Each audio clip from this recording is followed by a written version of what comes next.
right behind the pectoral. Okay. So you cut there, the 45-degree angle, go in there, and cut towards the head, 45 degrees. Okay? Then you loosen. You see you can help him. What do you need? Just bigger the shoulder. What pitch? K9. K9. Is it ready? Alright, so I did this. What's the next step? 10 o'clock. At 10 o'clock. And at 10 o'clock. Then we follow above the dorsal fin, we make an incision, but we don't cut it just in half just yet. We want to make sure we're going to wind up on top of the bones, not below the bones.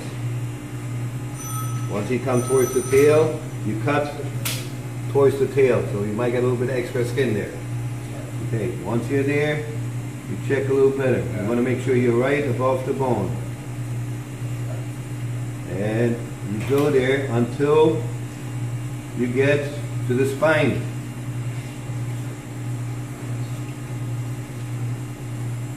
Once you're at the spine, you take your knife in a 45-degree angle, you follow that spine though, and you go down until you hit bone again. Bone here, bone there. So then, you go down with your knife, push down, flex your knife, and cut through.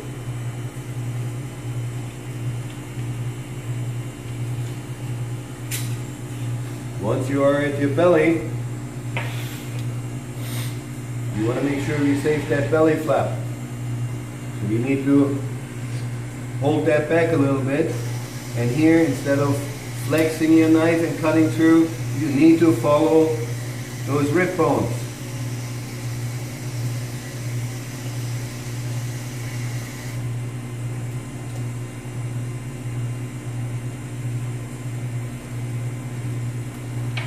And you always have the knife facing the bones, not the flesh. Okay, so what's the next step? Bring it towards you. Bring it towards me. And then 45-degree angle behind. Okay, we use the same thing, reverse.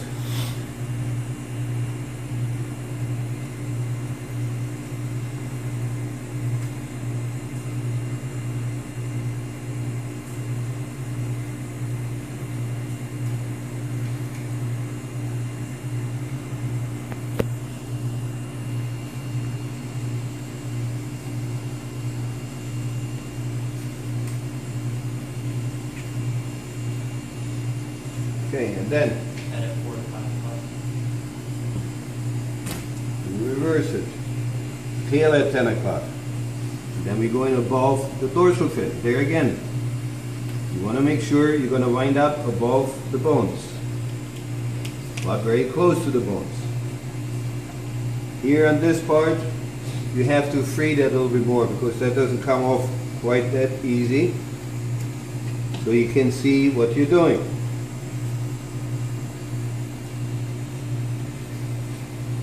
Once you are above the bones, you follow that until you get to the spine.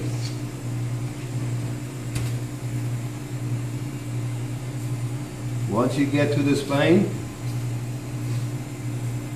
you go to 45-degree angle, you go down until you get to the other side of the bones.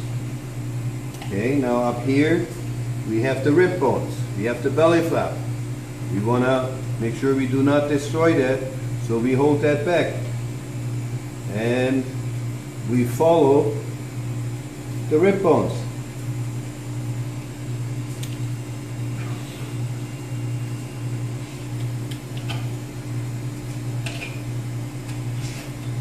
Once we have the rib bones down, we're past the belly part. We put the knife in there, flex it on the bones, and cut through.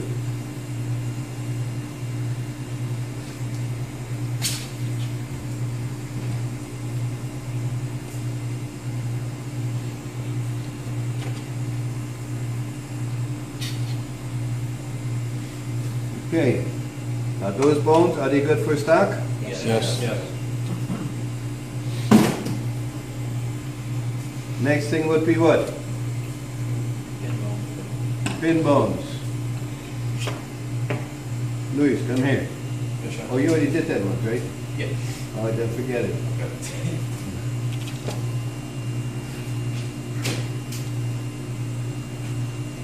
Okay. On the salmon, you could find where the pin bones were by checking the spine and the dorsal fins halfway in between. Here, the pin bones are right where the spine is, where the rib bone started. The pin bones are always going towards the head. So when you pull them out in the direction of the head. Go one after the other, try not to skip one because then you lose track of if you got them all or not. Right? Okay. Okay, the first one is always the toughest. Once you have them, it gets easier. And of course, when you pull the bones out, you do want to make sure that you do not destroy the flesh.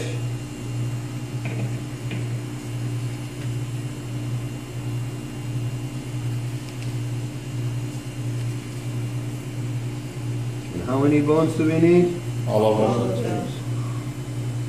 Something sank in. That's good.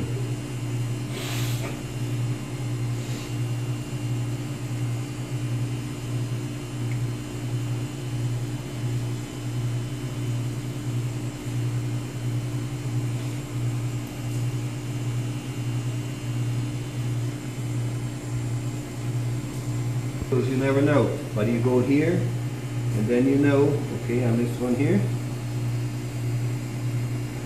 That's that one, there was one on the beginning.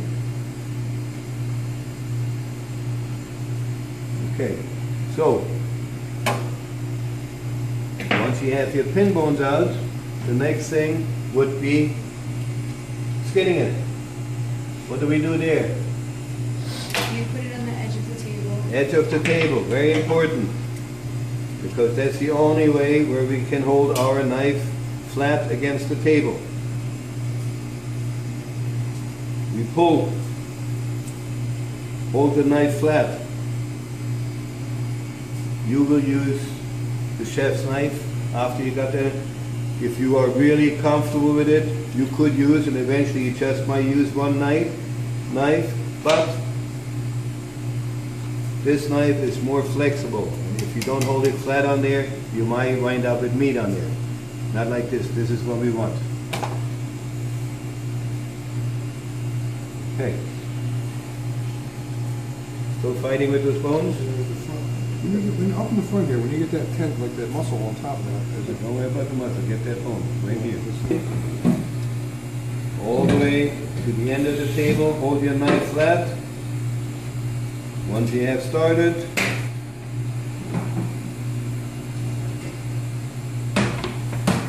put this knife down. You got to make sure you hold that skin tight.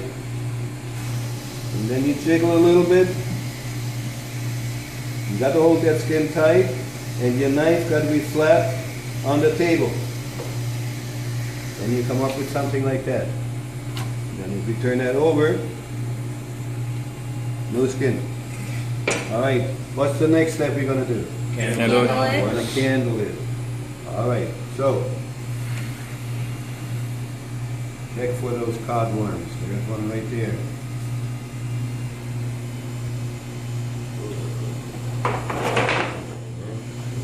Or you can put it on your hand until you have them all, like you do with the